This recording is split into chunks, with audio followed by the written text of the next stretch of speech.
we saw this glow of light, just this kind of a halo of a light, just kind of beaming out.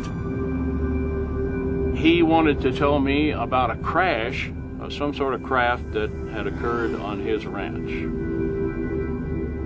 He would wad it up in his hand. When it hit the table, it spread out just like water with no wrinkles. And it looked like there was a hieroglyphic type writing written along the inside surface of the I-beam.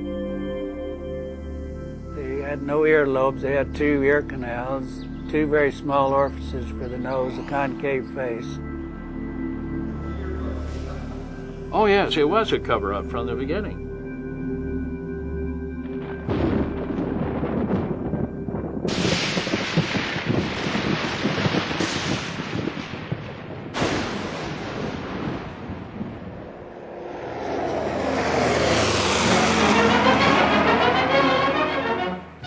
Roswell, New Mexico, 1947, a military town and Air Force base, home to America's 509 Bomb Group, a tight-knit community of soldiers and civilians in the heartland of rural America.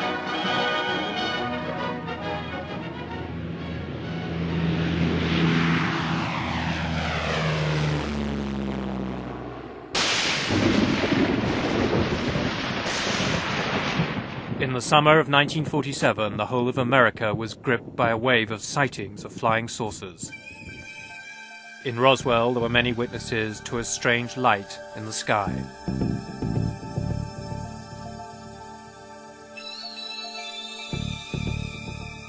But it was just going in a northerly motion at a pretty rapid speed, but nothing like a falling star or a meteorite. So bright like that, you couldn't look direct at it very long at a time. Then you had to look to the side of it, just like looking into a bright sun. William Woody is 61, a pig farmer who worked for the local bus company in Roswell. He remembers to this day what he saw on the night of the 4th of July, 1947. I was 13 years alive, and that was the first time I'd ever seen anything like that. We got in the old truck one morning and headed north out 285 just to see if we could locate it. Every exit or path off of the highway was blocked off with the military sentries, and said that that was under investigation and nobody was allowed to go either east or west off of the highway.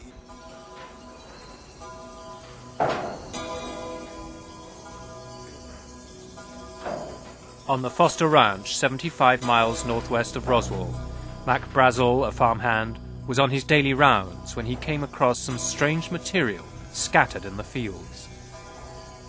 His sheep refused to go near it.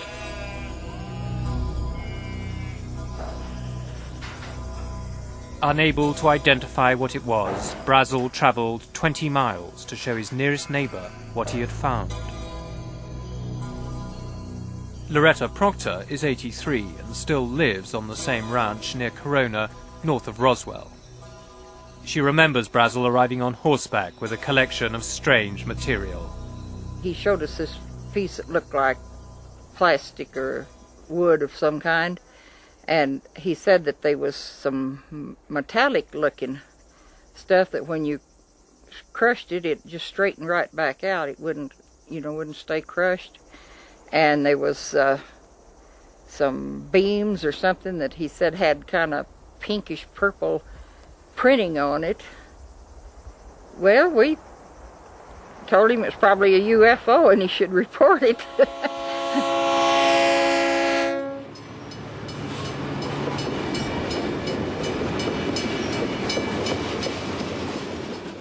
Brazel took her advice and travelled into Roswell town with the strange debris. He reported his find to the sheriff of Chavez County. Sheriff George Wilcox immediately notified the local airbase.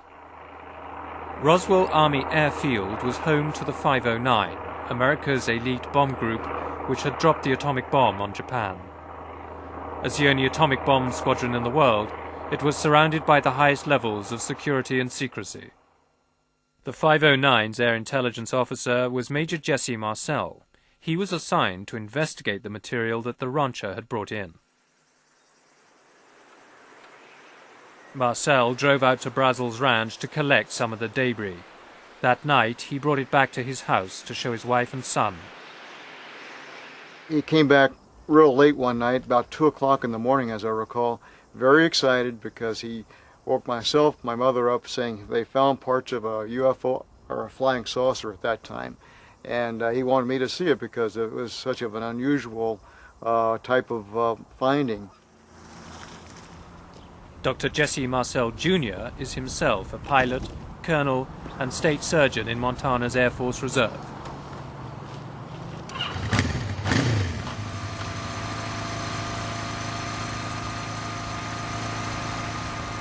In 1947, he was 12 years old, but he vividly remembers the extraordinary nature of the material he saw that night in Roswell. As I recall, the most unusual part of the debris that I saw was the I-beam fragments, or what I recall as being I-beam, because they were very light, very strong, and they had some writing along the inside surface of this. And that was the thing that really set this apart from anything I'd ever seen before. Dan Dwyer and his colleagues in the Roswell Fire Brigade were also involved. The firemen were shown some remarkable material with curious properties. Dwyer's daughter Frankie was in the station at the time and remembers picking it up. When I would wad it up, it was like I had nothing in my hand. I couldn't feel it touching my skin. It was real weird. Drop it on the table and it was just like water, the way it would spread out. Meanwhile, Major Marcel brought the material he'd recovered back to Roswell Army Airfield. The commanding officer, Colonel Butch Blanchard, surprisingly ordered his public information officer, First Lieutenant Walter Hort, to issue an astonishing statement to the press. I was instructed by Colonel Blanchard to put out a press release which in effect stated that we had in our possession a flying saucer. In essence, it said that we have in our possession a flying disc.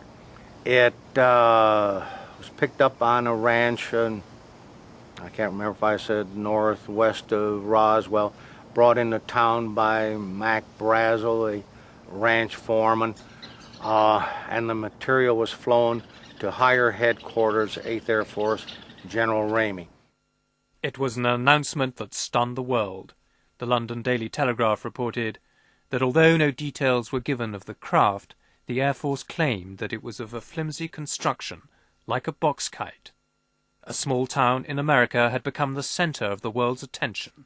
There was a tremendous amount of excitement because here I am, a little country editor in a small city in New Mexico, talking to Paris and Rome and London and Tokyo, and I can't remember all of them. Spent the whole afternoon on the phone. And I know that my counterparts at the Roswell paper and probably at the radio stations did the same. But there was a lot of excitement. America was transfixed. Radio networks issued hourly bulletins. This is an actual broadcast of the time. Headline edition, July 8, 1947. The Army Air Forces has announced that a flying disc has been found and is now in the possession of the Army. Army officers say the missile, found sometime last week, has been inspected at Roswell, New Mexico, and sent to Wright Field, Ohio, for further inspection. Russia has demanded UN action to get all... Major Marcel had flown samples of the material to Fort Worth, Texas, headquarters of the 8th Air Force. Here, the story would take a remarkable turn. General Roger Ramey, the commanding officer there, called a press conference in his office. In front of photographers, he invited Major Marcel to display the material he had brought from Roswell. The base duty weather officer was also ordered to attend so that he could give his verdict to the press as to precisely what Marcel was holding in his hands. The general called and said, "Get your ass over here to my office.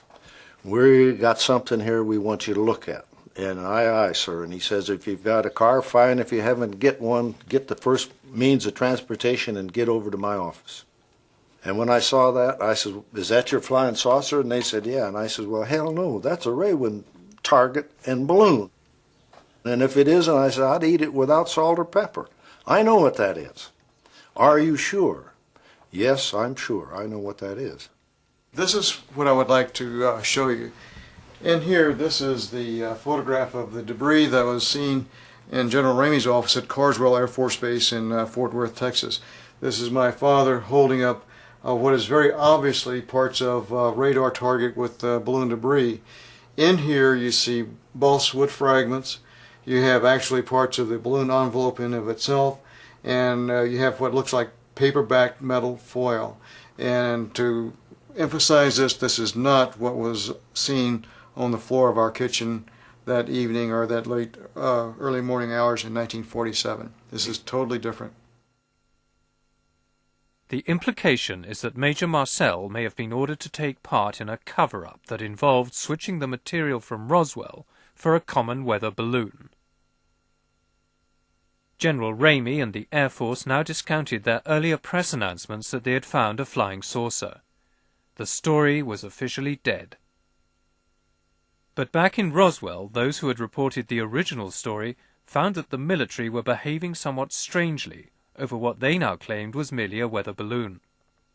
Frank Joyce had been the first to announce the original news of the flying saucer at local radio station KGFL just a few hours earlier.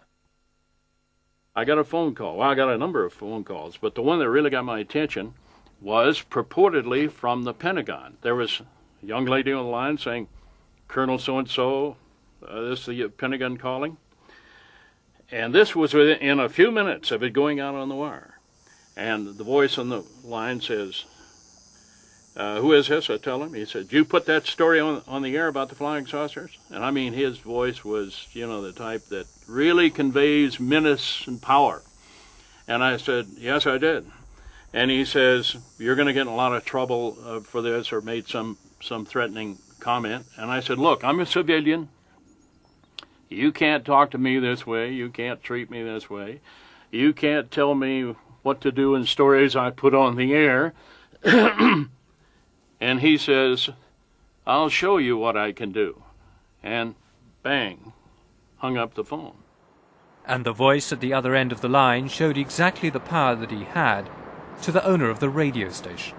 I got a call from Washington from one of the offices of one of the senators saying, look, if you put out any stories on this thing, you're going to lose your license.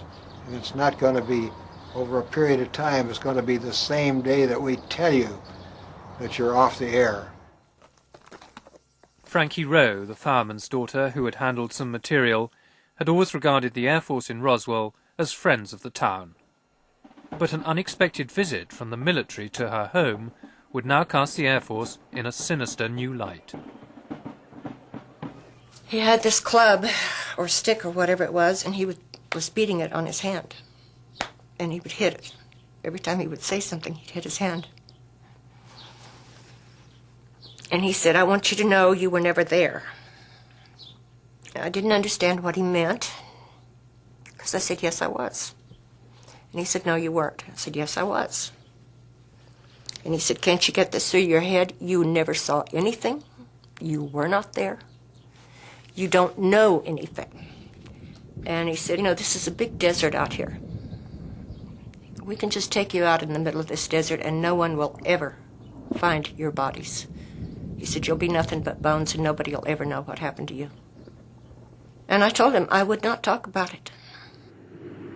If it were not for the threats, the entire Roswell affair could be viewed as nothing more than an embarrassing mistake. But in 1965, Butch Blanchard, now a four-star general, attended a reunion dinner in Roswell, and the incident had not been forgotten. He had been the commander here in 1947, and I was at a table with the general and several other locals when they were interrogating him about the 1947 incident, and he declined to answer any of the questions, except he did comment that it was the damnedest thing he'd ever seen. He never would discuss it, but several months later, one night, I badgered him again, as I like to do, and he said, well, and he paused. He said, I'll tell you this, and I'm paraphrasing him because I don't remember exactly how he said it, but in essence he said, what I saw I've never seen before.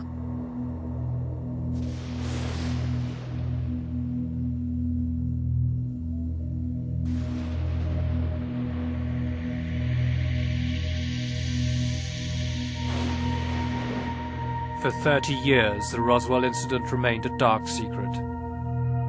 Town and military maintained an uneasy silence.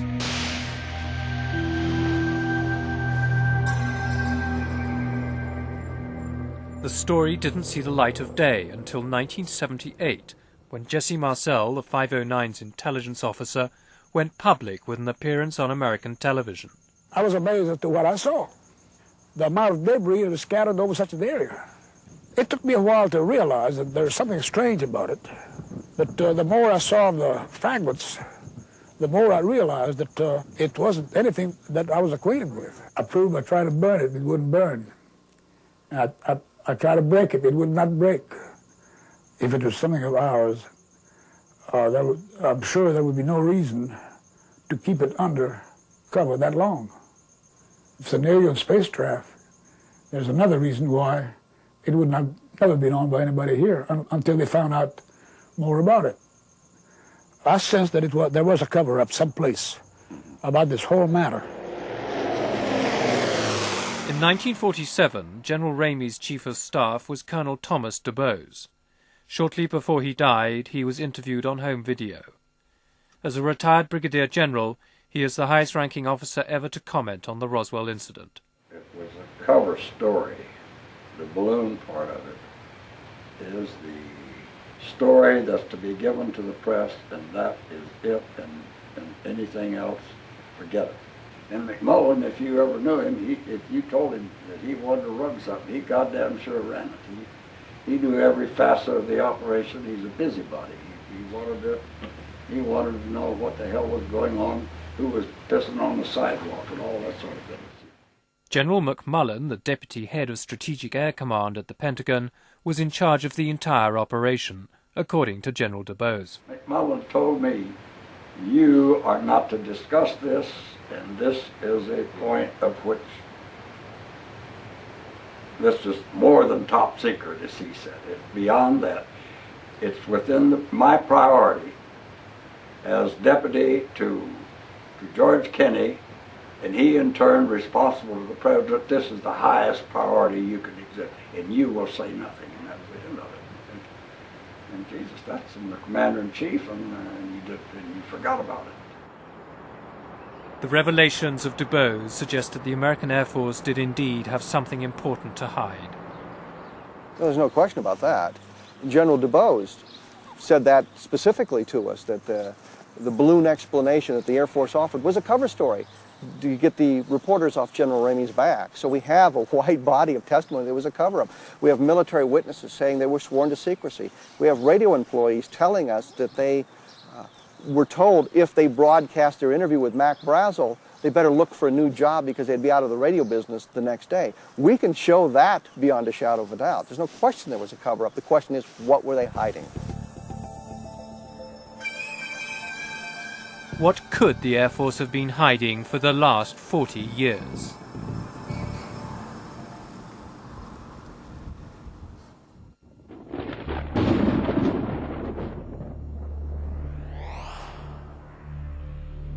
One man who may hold the key to the Roswell mystery is Frank Kaufman. Kaufman claims that in 1947 he was a master sergeant in personnel at Roswell Army Airfield. But what was not known at the time, he says, is that he was also a covert member of a highly secret counterintelligence unit codenamed the Nine. Tonight, Kaufman reveals for the first time what he claims is the true story of the Roswell incident. I was assigned to Roswell in 1942. My duties at that time was somewhat classified. The events that led up to the 1947 incident is rather peculiar because there is a lot of erratic movement on the radar screen, and this called our attention that maybe we better monitor those screens. They sent some of us to Alamogordo, the White Sands, to view the the blips on the screens. The blips were just dancing from one end of the screen to the other, and then all of a sudden there was kind of a flash, and it just disappeared.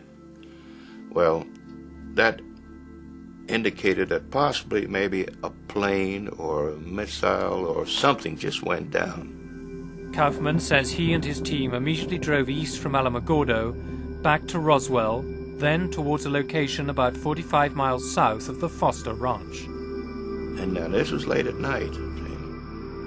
We started to clip some of the wire fence and drove into the area. The terrain was very rough at the time. There was no roads leading into it.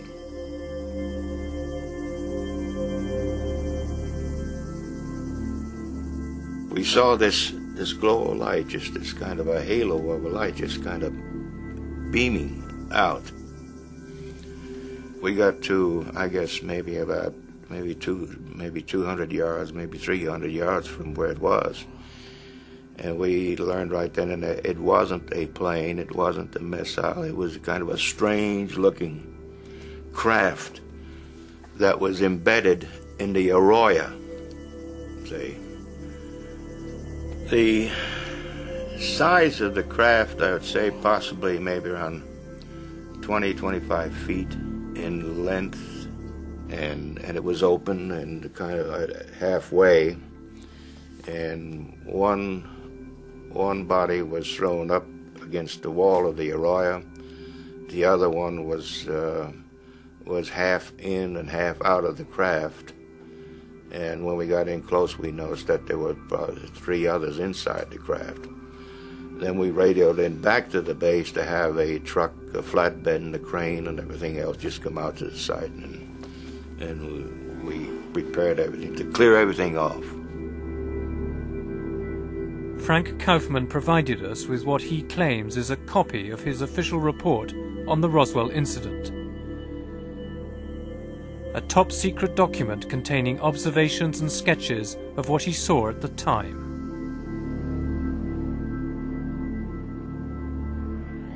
We saw panels of controls. We couldn't make them out. They were writings. We didn't know what it. We couldn't decipher it or anything of that nature. And the underbelly of the craft had a series of cells, quartz type cells, sort of glass-looking cells, Arctic in shape.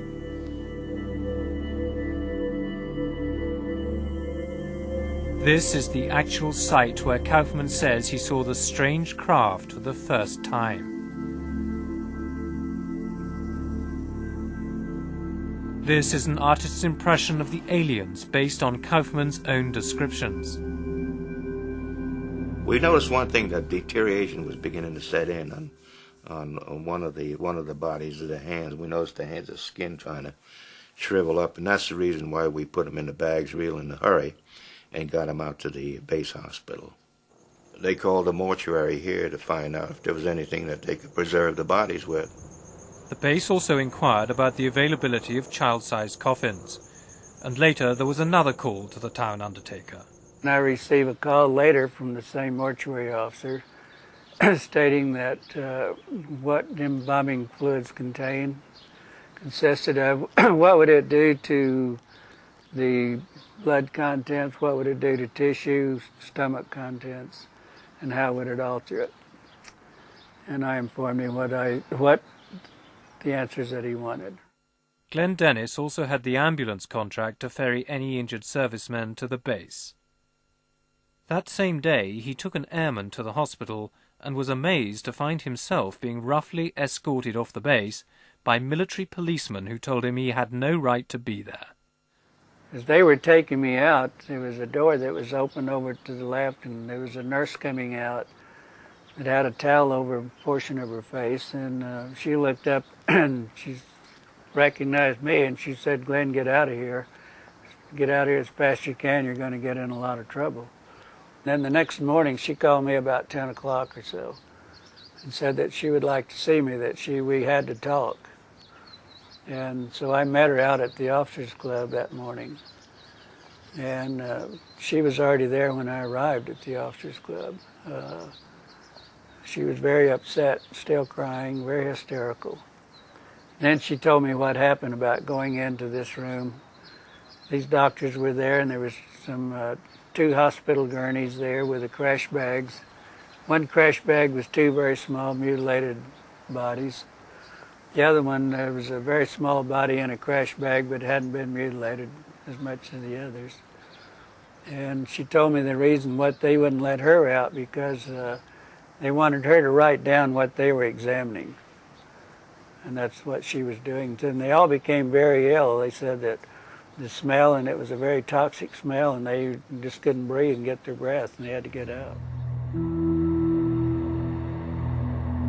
This is Hangar 84, and this is where the craft and the bodies were actually brought into this hangar, but there was a lot of activity in this area here. And inside the hangar, right above on top, there was this large spotlight which was shining down on the craft, and also the bodies were laid out. There were 5 of them. And there was a cordon of military police around the area to keep people getting too close. There were other witnesses to the strange events at Hangar 84. I had security clearance, so I told him I came over there to pick up Lieutenant Governor Joe Montoya. He was at the hangar. Joe Montoya, Lieutenant Governor of New Mexico, was at the base campaigning for re-election. Outside Hangar 84, Ruben Anaya was waiting to pick him up. So the APs just lead us over there, and then, but they didn't park close to the hangar. They parked about half a block away. And I says, what the hell's going on, And then, when they went toward I moved a little closer, and that's when the big hangar was open, and Senator Montoya came out. He says, let's get the hell out of here. He says. When he come out of there, he come all scared, and he said they saw 2 little men with the big heads. But one was alive, still alive. They had him laying down on the floor, and he come out and told us the boss was there, and one was still alive.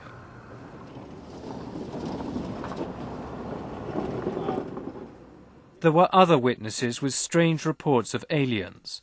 Fireman Dan Dwyer told his daughter Frankie what he had seen. He said it did not come from this world. Did not look like anything he had ever seen. And he said there were little people out there. And Mother asked him what he meant by little people, and he said they weren't human people, but they were little people. He said there were 2 that were already dead when they got there, and they were put into body bags. And I don't know if the one that was still alive had put them into the bags or if someone assisted at the time. There was one that was still alive and was walking around. At the sheriff's office, Sheriff Wilcox's wife later told her daughter what had really happened. She said that there was a flying saucer, and that they even found some bodies by it, and one of them was alive, and that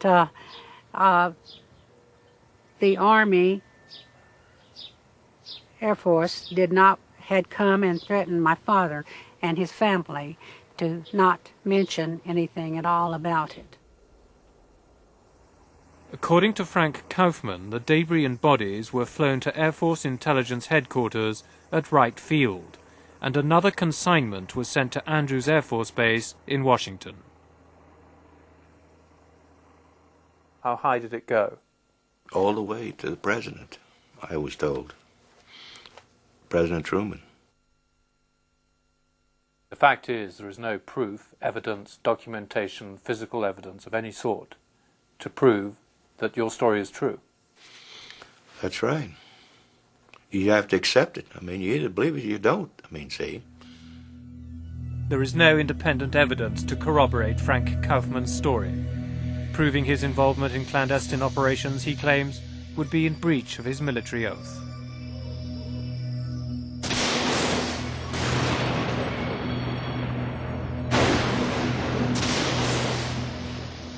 The lack of tangible evidence has been a consistent feature of the Roswell incident. Then earlier this year, sensational film allegedly shot by an American military cameraman appeared in London. Our cameraman says that the crash happened in June. He was sent down to White Sands on the 2nd of June 1947, and that they'd spent a week and a half clearing up the area. He also explains that when they first arrived at the site, the area had been cordoned off, and that no one went anywhere near the vehicle. The ground surrounding the vehicle was hot. He said the creatures were all laying by the side, holding onto these oblong boxes which they wouldn't let go. And after a few hours, when the military moved in, the instruction was to move away all the loose debris and the creatures.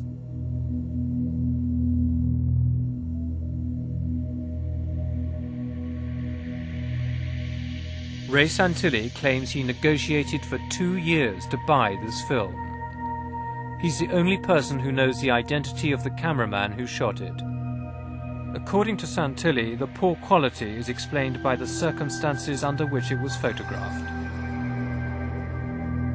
When he tells you that the camera had no zoom facility, when he tells you that he was wearing the same outfit as the surgeons, and when he says that these cameras had a fixed focus, and that when they moved in, that then there was no way of controlling the focus, and it was possible. He was steaming up inside the costumes, and he was trying to operate the camera to the best of his ability. You just have to accept it.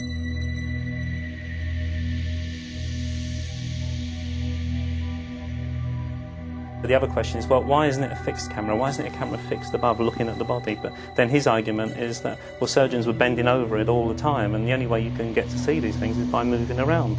And the camera that he detailed as using, we checked at the museum, and it's a handheld camera. Despite repeated requests, Ray Santilli has been unable to arrange a meeting between us and the cameraman. So far, we have no real proof of his existence.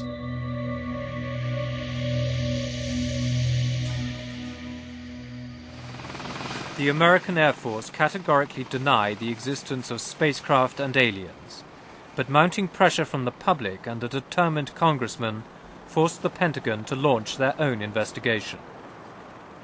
In July 1994, their official report admitted for the first time that the original weather balloon story was in fact a lie, designed to cover up what had really crashed at Roswell, a balloon of a different kind. This is film of Project Mogul, a top-secret project designed to detect sound waves from Soviet atomic tests. The Air Force report states that Project Mogul offers the most likely explanation for the Roswell incident. I suspect that our Flight 4 on the 4th of June was probably the source of the debris that the Ranger found.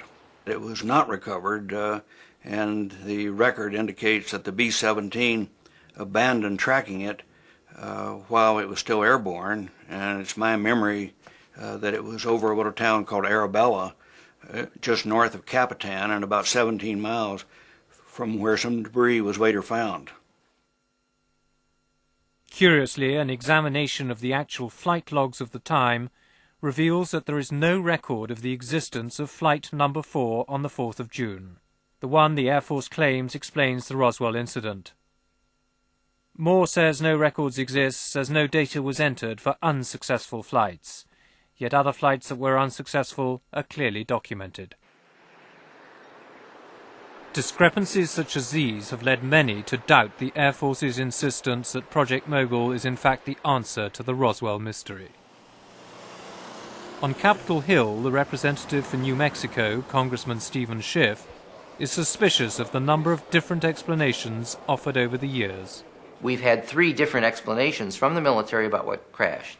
The first explanation is it was a flying disc, meaning flying saucer in today's terminology. They changed that and said, we made a mistake. It wasn't a flying disc, it was a weather balloon.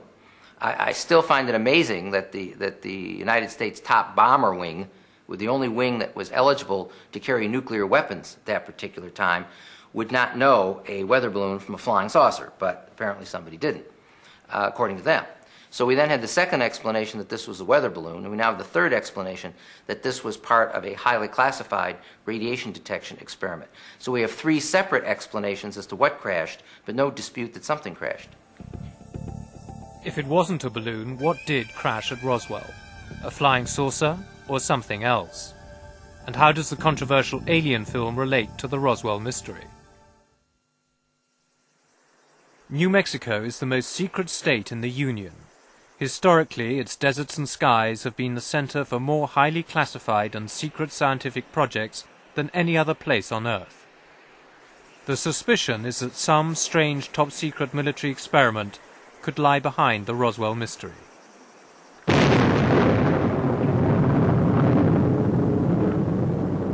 "50 years ago, the first atomic bomb was detonated in the Trinity test near White Sands. This summer, stealth warplanes were still on test flights in the skies above New Mexico.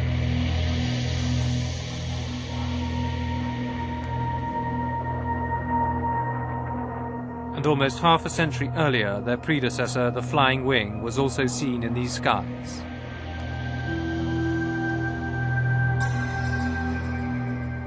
In 1947, White Sands was the location where America developed its early missile technology with V-2 rockets captured from the Nazis. Nazi scientists had been secretly relocated at the end of the war to develop the first stage of America's space program.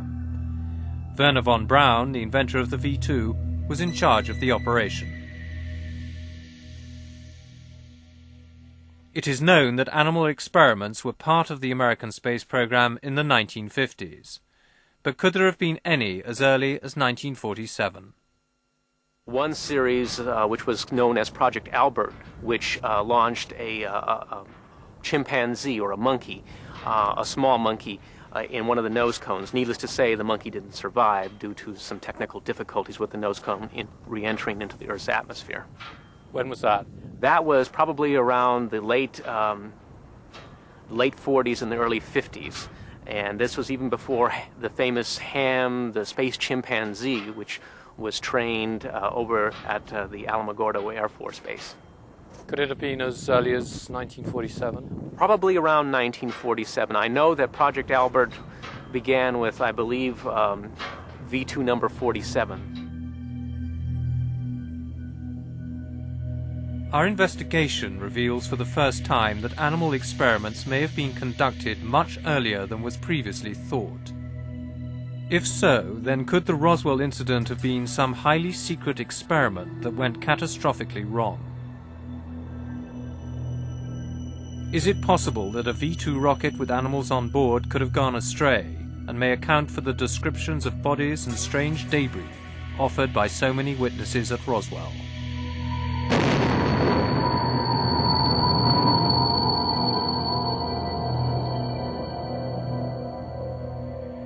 Could the metal with the curious properties at the Foster Ranch have come from a crashed V-2? We have researched our records extensively, and on that specific date and time, and even that month, we had nothing that could conceivably be within that area. We had been launching some balloons, but nothing in that particular month when the crash at Roswell occurred. And all of our rockets that we did launch could be accounted for during that time period, and there was nothing that White Sands had available at that time that could reach that far over to Roswell. As far as White Sands is concerned, we're pretty clean on this incident. If the military authorities are to be believed, the records rule out the possibility of a crashed V-2. But the military admitted lying before to cover up something more secret. It is this possibility which leads many to believe that the cover-up continues. And according to Ray Santilli, the cameraman of the alleged alien autopsy seems to offer a tantalizing clue. They're not alien creatures as far as he's concerned. He just calls the creatures freaks all the time. He says they've got no reason to be here, and he says he doesn't know what they are. Our cameraman's a very religious guy. He just refuses to believe. And he was there at the time, he saw everything that happened, but he refuses to believe that these are extraterrestrials. He just says that, it's just some goddamn experiment, and that's it. He just calls them freaks. You have to remember, this is a cameraman that was there at White Sands, with the Trinity experiments as well. It appears that lots of weird and wonderful things happened at that time. As well as the autopsy, there is footage of strange debris, allegedly recovered at the site of a crashed space vehicle. Whatever the Santilli film represents, there is no question it demands serious investigation. These symbols bear some resemblance to actual letters. V-I-D-E-O, video.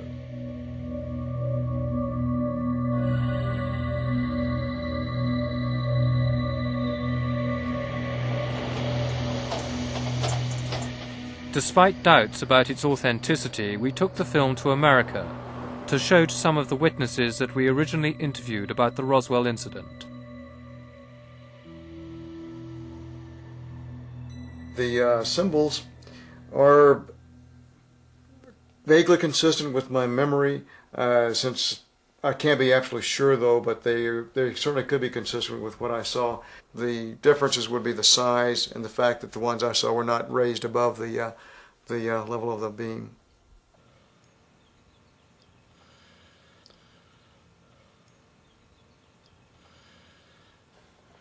I'm trying to count the fingers in there. That's 6. I don't recall 6 fingers, though. I don't know. It could. I won't swear to it, John. I don't recall those 6 fingers, though.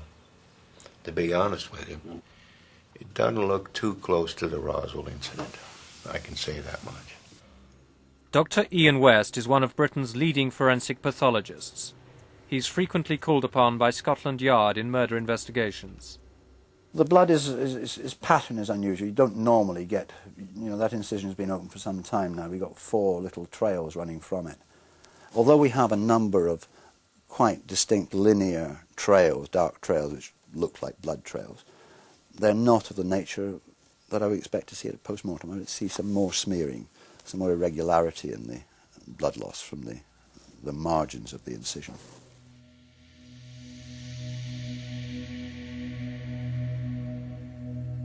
One has seen one distinctive organ removed from the upper central abdominal region. It's of the size of a liver, but it's not of the liver shape, and it's not in the liver position. I've seen no intestines that I can distinguish. I can't distinguish the thoracic organs. It certainly doesn't resemble, from what one can see here, any human remains that I've ever seen.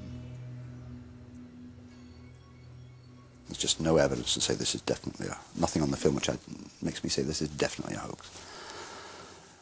My feeling is that probably about 98% feeling is that this is probably a man-made hoax. I have, as I say, a 2% area where I don't know. In my opinion, I think it's a special effect. It's man-made. It's a good special effect. It's not going to be a cheap item. It's going to be, a few $100,000 probably. It's difficult to say when something like that could have been made. Certainly in the 60s they were doing things at Hammer which were very similar. I would guess that it was not before the 60s, but sort of mid-60s I would think would be the earliest it could be. I don't think anyone could be certain that it's a special effect. I mean, how do I know what the inside of aliens look like? No one knows. I know what the inside of foam rubber and polyurethane foam looks like, and it looks very similar. Many people who are deeply suspicious about the film think that you could be behind the hoax yourself. What have you got to say to that? I'll still go back to what I said before. If someone, even if it was our company, wanted to hoax a piece of footage, why not do the job properly? Why not create something that really looks like an alien creature? Why come up with something where you've got these unnecessary hurdles of saying, well, is it human or is it not human? And in answer to your question, we didn't hoax it. Are you sure? Absolutely sure. 100% sure. I mean,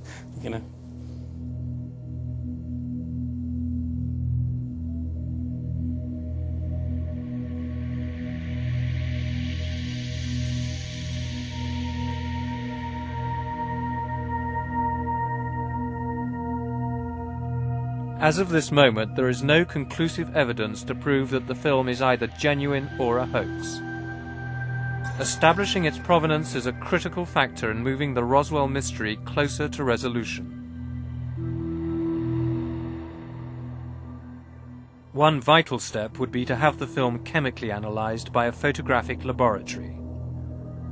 Are you going to provide a proper film extract which can be properly tested by Kodak, which has proper images on it? I'll provide you with a film. I'll provide you with what I can, which will be a film with image, and the only way that I can do that is by securing some film from the collector that bought the first autopsy, which is currently en route to us.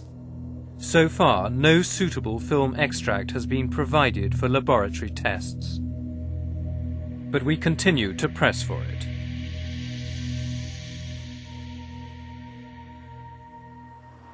Back in Washington, the search for tangible evidence of what happened at Roswell has continued on a different front. The issue is providing to the public whatever records may still exist, if any, and there may not be any, but if any, on the Roswell incident, so people can make their own determination. That is the mission that I discussed with the General Accounting Office. The General Accounting Office is a powerful body which oversees government operations.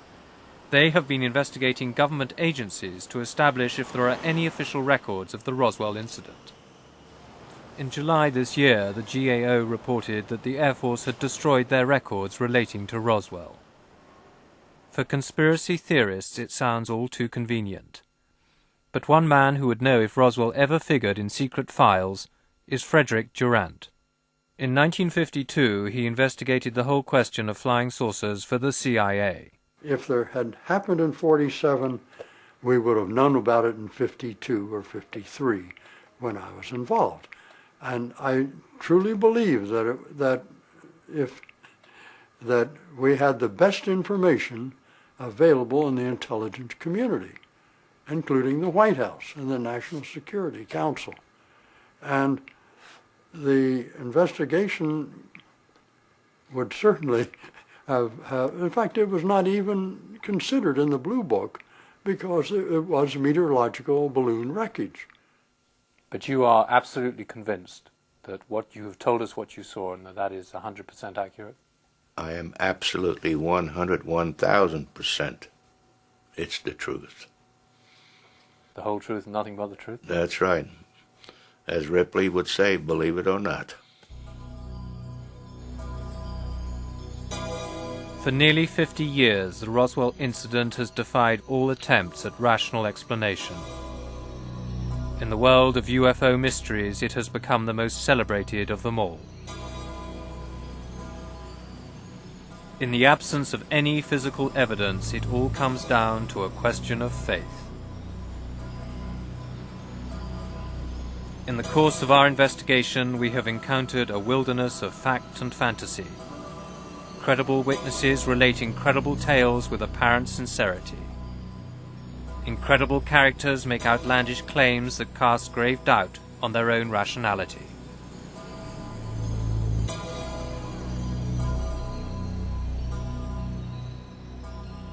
But could so many ordinary people from the rural heartland of America be either lying or afflicted by a false memory syndrome that leads to similar accounts of the same story?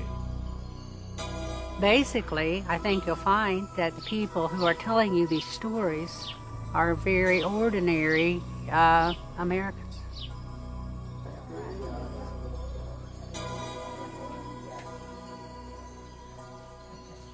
I know it happened. I know it was real. The threats were real. I think that they're covered up some, and I think they should tell the truth to the public now. Today, the Roswell incident remains shrouded in mystery. The Air Force insists that there are simply no secrets to conceal. Yet in a final twist, a source close to the Pentagon has informed us that secret documents have now come to light, and that in the next few months a new report will finally explain the mysterious accounts of strange bodies. It is just possible that the riddle of the Roswell incident may yet turn out to be a cosmic Watergate. General Ramey describes the object as being of flimsy construction, almost like a box type. He says that it was so battered that he was unable to determine whether it had a disc form, and he does not indicate its size. Ramey says that so far as can be determined, no one saw the object in the air, and he describes it as being made of some sort of tinfoil. Other Army officials say that further